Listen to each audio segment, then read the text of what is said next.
रामू सुबह सुबह अपनी पत्नी सीमा से कहता है, सुनो मैं खेतों में जा रहा हूँ, अब शाम तक ही लौटूंगा।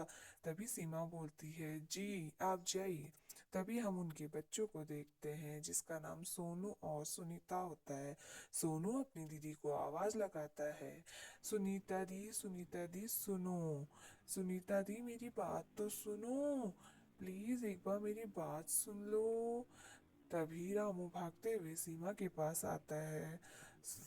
सीमा बोलती है, क्या हो गया सोनू, तुम इतनी जोर से क्यों चिल्ला रहे हो, बताओ क्या परेशानी हो गई। तभी तभी सोनू बोलता है, दीदी मैं आपसे बोलना चाह रहा था, क्या आप मेरे साथ घूमने आएंगी।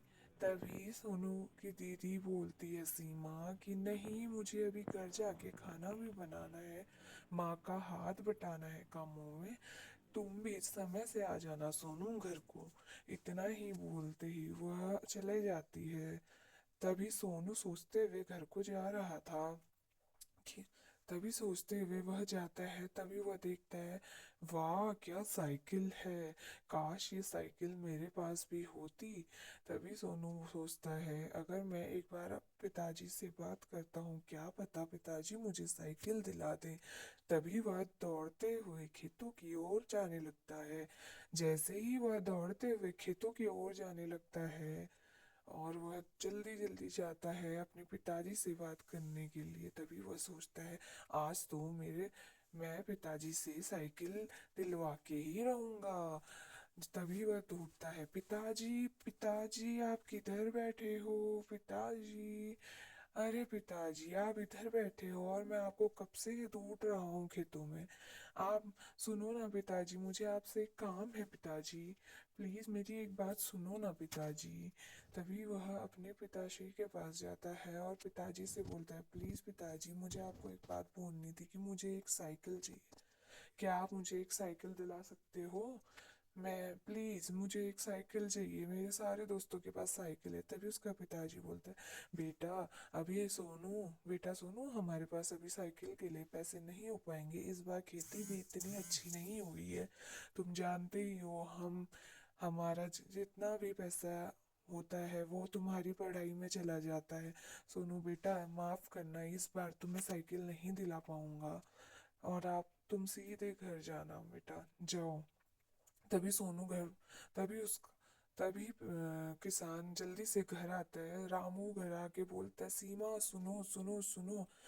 फिर सीमा बोलती है, आप तो मुझे बोल के गए थे कि मैं शाम को आऊंगा और आप आज दिन में ही आ गए, क्यों क्या हो गया। तभी रामू बोलता है, मेरे पास सोनू खेतों में आया था और बोलने लगा, पिताजी मुझे साइकिल दिला दो।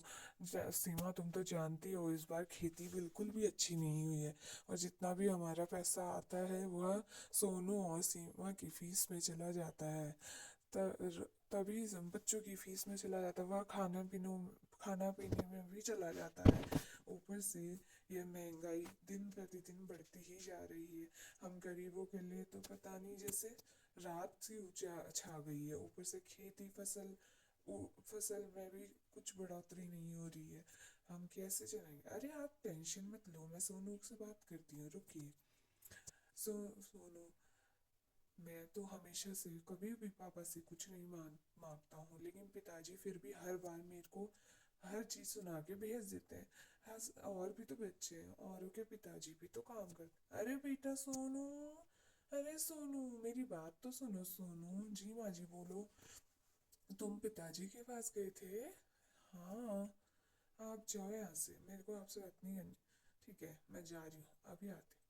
तभी सोनू की माँ अंदर चली जाती है और सोनू की बहन को लेके वहाँ सोनू के पास आती है और बैठ के उन दोनों बच्चों को समझाती, बच्चों देखो, हम एक साधारण किसान परिवार के हैं और हमारे पास खाने के लिए भी औसत नहीं होती है कभी कभार।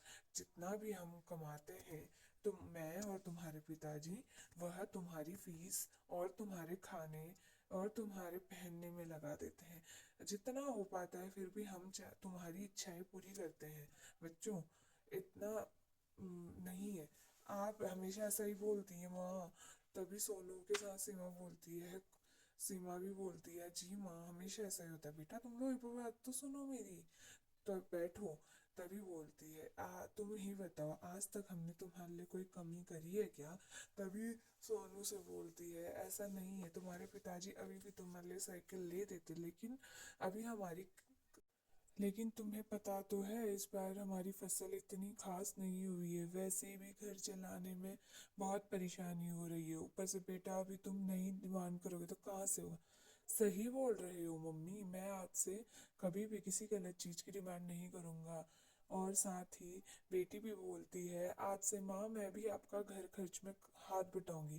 तभी सोनू बोलता है, पापा आज से मैं स्कूल जाके आपके साथ खेतों में आऊंगा जब मेरे पास टाइम मिलेगा तो। यही बोल के बच्चे खुश हो जाते हैं। तभी दूसरे दिन तभी रामू अपनी पत्नी से धन्यवाद बोलता है और खुशी खुशी दूसरे दिन अपने काम की ओर चला जाता है। तभी वह देखते हैं कि सोनू रामू को आवाज लगाते हुए रामू के पास आता है। पिताजी, पिताजी, मेरी बात सुनो पिताजी, का आप कहाँ हो? तभी रामू देखता है कि सोनू खेतों में आ चुका है। तभी सोनू बोलता है, पिताजी बताओ मैं क्या काम करूं? तभी रामू बोलता है, बेटा तुम बस पढ़ाई कर लो, इतना ही मेरे लिए काफी है। बस तुम पढ़ लिख कर एक अच्छी जॉब में लग जाओ ताकि गांव वालों के लिए तुम कुछ काम आ सको। यही मैं चाहता हूँ, इससे ज़्यादा मैं कुछ नहीं चाहता। इतना ही सोनू से बोलते हैं। तभी सोनू बोलता है, बताइए पिताजी। तभी रामू बोलता है, नहीं बेटा तुम घर जाओ। इसी प्रकार ये कहानी खत्म हो जाती है।